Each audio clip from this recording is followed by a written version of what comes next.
Girls అడుగుతున్న ప్రశ్న, బాయ్స్తో ఫ్రెండ్షిప్ చేయొచ్చా? Okay, I mean classmates. అంటే బాయ్ ఫ్రెండ్ అనే పదం వేరు, బాయ్తో ఫ్రెండ్షిప్ చేసే పదం వేరు. బాయ్తో బాయ్స్తో ఫ్రెండ్షిప్ చేయొచ్చు. బాయ్ ఫ్రెండ్ చూస్ చేసుకోవాలంటే మీ అమ్మ నాన్నని అడగండి, నన్ను కాదు.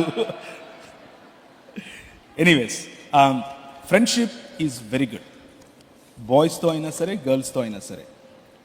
బాయ్స్ని ఫ్రెండ్స్ చేసుకోవచ్చు, గర్ల్స్ని ఫ్రెండ్స్ చేసుకోవచ్చు. పరస్పరం కూడా ఫ్రెండ్స్గా ఉండొచ్చు. కానీ హద్దులు ఉన్నాయి, లిమిటేషన్స్ ఉన్నాయి.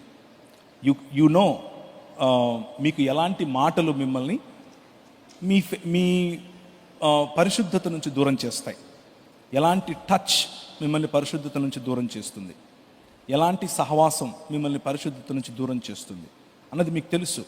సో జాగ్రత్త పడండి. నాకు ఆడపిల్లలే అందరూ. నాకు 14 మంది పిల్లలు, 2 బయోలాజికల్, నాకు పుట్టిన వాళ్ళు 2, మిగిలిన వాళ్ళందరూ ఇంట్లో పెరిగిన వాళ్ళే. కానీ నేను వాళ్ళకి చెప్తాను, మా ఆడపిల్లలకు చెప్తాను, యూ నీడ్ టు నో, ఒకరు చూస్తున్నారు అంటే ఎలా చూస్తున్నారు, ఏ దృష్టితో చూస్తున్నారు మీకు తెలియాలి. ఒకరు టచ్ చేస్తున్నారు అని అంటే అది గుడ్ టచ్చా బ్యాడ్ టచ్చా మీకు తెలియాలి. అదే పనిగా దాని గురించి నా భార్య వాళ్లకు క్లాస్ తీసుకుంటుంది. This is wrong and this is good. So friendship is good as long as it is in its own limitations దాటకూడదు. ఫ్రెండ్షిప్ ఇంటి వరకు రాకూడదు. ఇది గుర్తుంచుకోండి ఆడపిల్లలు.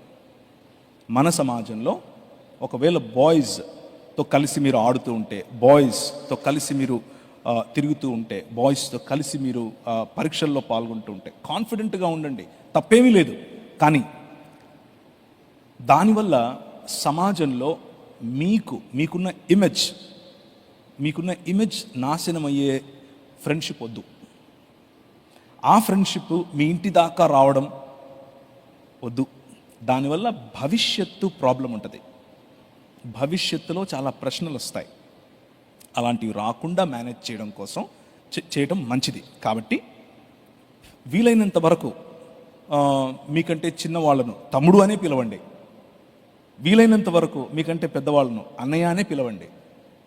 ఫ్రెండ్ అయినా సరే అన్నయ్య తమ్ముడు అనే పదాలు మంచివి, వాటిల్లో మనకు మంచి బంధం ఉంటుంది.